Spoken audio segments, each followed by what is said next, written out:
So I'm Shannon Salter. I'm 37 years old. I am from Irvine, California, and I lived in Vegas for many years since 2009.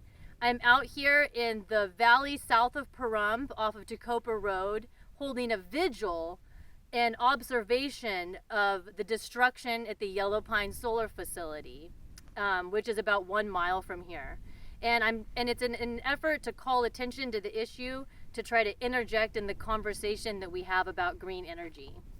I think it's one of the most critical conversations to have right now because, we have to get off of fossil fuels. And so we need to transition away from that. And there's this idea that, solar and wind are going to get us there, but there hasn't been any discussion about where to put solar projects and where to put wind turbine projects. And so as a result, the default way is to let the companies decide where they want to build it. And as it turns out, we have all this public land, all this wild land in the American West. And the Bureau of Land Management makes it very easy for companies to come and build massive projects on public land. But as a result, we're losing our deserts, we're losing our wild places. And it's not just deserts that are under threat, there's forested areas and prairie areas as well in other parts of the country.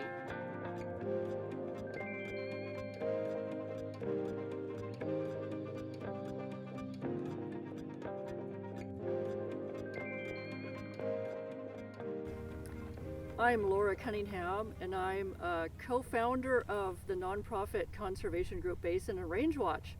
And I'm actually from the San Francisco Bay Area, but now have lived in Nevada for 21 years.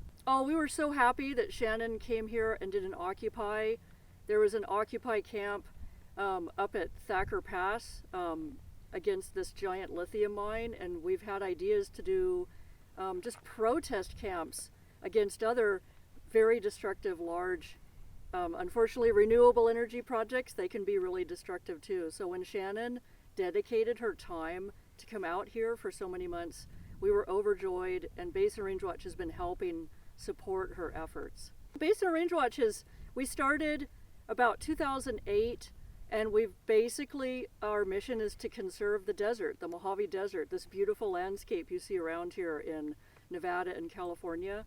So that includes mining, but also now recently this onslaught of gigantic solar projects and wind projects and huge transmission lines that will just carve up this beautiful desert. Yeah, my background is a wildlife biologist, so I look around and I see impacts to the desert tortoise, which is declining, desert kit foxes, burrowing owls. There's Gila monsters probably out here. As a biologist, I just fear that we're destroying the earth to save the earth here, and it's not green. We need to do distributed energy resources, which includes rooftop solar, parking lot solar. All the parking lots in cities could have shade canopies full of solar panels. You can plug in your electric car while you're parking. We need to have these types of utility scale solar projects put on already disturbed land, or preferably right in the cities, because that's where it's all going. So we need to conserve these beautiful deserts and just think a lot smarter about where we're putting these giant projects.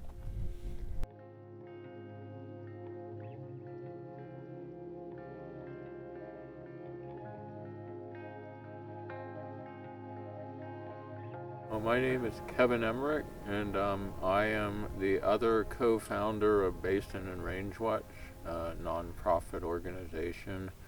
I'm a former park ranger, and I've lived in the Death Valley area, Mojave Desert region, for about 30 years. Well, if they all get approved, we'll just see a yellow pine times 5, really, because some of the applications are even bigger. They're actually getting up into the 5,000 acre point. And if we see that, well, for example, we'll see an entire population of desert tortoise decline. And that's really alarming to us, because I also have a background in biology. I was a park ranger for a while. But I've studied desert tortoise, and I've seen throughout its range in the Mojave Desert that it is disappearing. If they were to develop all of that land out here, that would be a significant blow to the tortoise and several other desert species that are not really found in too many other places. There's a species of cactus, sometimes it's called the dead cactus or the parish club cholla. And it's only found in this small range of the Mojave Desert in Nevada. And taking away 21,000 acres of that habitat is significant.